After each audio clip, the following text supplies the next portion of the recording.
For 39,999 na laptop, this is the Nitro B15 R2MO mga boss. So tara, i-game test natin to. By the way, ang specs pala ng laptop na to, ito ay naka Ryzen 5 7000 series with GeForce RTX 2050. Syempre, naka 16 gigs of RAM na din yan, plus 8 gig pag sa amin mo binili. Naka 512 gig SSD storage na rin to at running na rin siya on Windows 11 Home. So tara, simulan na natin to sa heavy games. Una natin dyan ay ang Spider-Man. On high settings mga boss, it range to 78 to 92 average FPS. So napaka-smooth pa din laruin.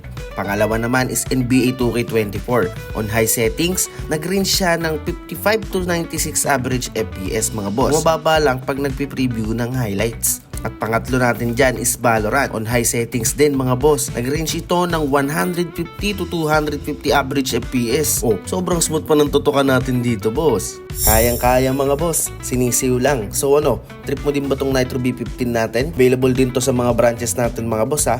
At syempre sa installment din. Dito lang yan sa UniPC, where affordability meets the quality.